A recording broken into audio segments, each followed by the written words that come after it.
All right, everybody, welcome back. Thank you so much for stopping by. I appreciate it. So today I'm doing a day in the life of a volunteer electrician. So just helping out at a church activity and helping tear down. So this was the before of the three-phase junction box with a temporary MC running to a trailer.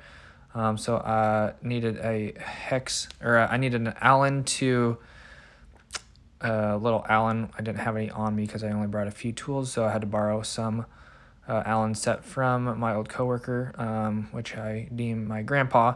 So it's good to see him once, twice a year, a few days out of the year at this event. So it's good to see him. Worked with him about 10 years ago. He was one of the first journeymen I ever worked with, and it's always great to see him.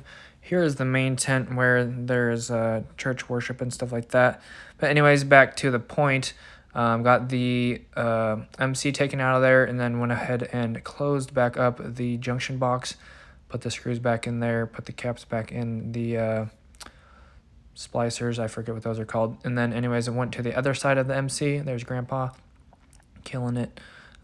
So went ahead and took out those wires, the three-phase, which was the incoming line right there, and then went ahead and took out the bottom side load here in a second, but went ahead and stuck that outside. Actually, I never rolled this up, so that was one thing that we did not do, but that was still sitting outside at the end of the day when I left. I didn't, but basically we got everything needed that we needed to while I was there, because I was only there for like 3 hours. But anyways, took that wire out, took the load side out, and stuck it through the floor.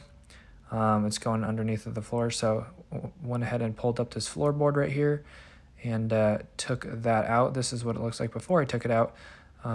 Showing you guys a little underground right here. Just goes through the floor with the splice point right there, and then went through the bottom of the little house thingy, power place, and normally they would have done this underground through a pipe, but it was full of like dirt and stuff like that, so it rained really heavy. And then went ahead and took out this wire right here for another temporary trailer next door, and then rolled those wires up here. And there's Grandpa's tool case right there, a little bullet case, which is pretty cool. And then rolled up this XLR cable right there and took out the power right there. And then there was a whole bunch of wires down here that they wanted just sitting up on the tray because it rains right here, and they didn't want that to get wet, but I didn't get to that. And then there's Grandpa's old drill right there, the same drill that probably one of the first drills I ever used 10 years ago when I was an apprentice, when I was working with him at my first job.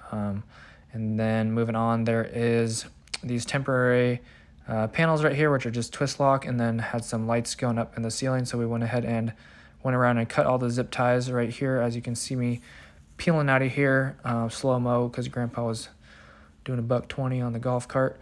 But anyways, went around to the different tents and just taking down the panels, disconnecting the panels, and cutting the zip ties for just the lighting and temporary plugs and stuff like that. And then here was the last thing that we did was, the last thing I did was basically rolling up cords and pulling this cord from this box to the other box for another little baby mother's tent right there. So just pulling the extension cord out.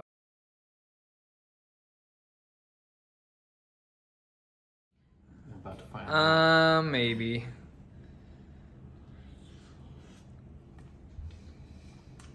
Moldy. Holy moly. That is delicious. If there was a such thing as like extreme comfort food, this would be it.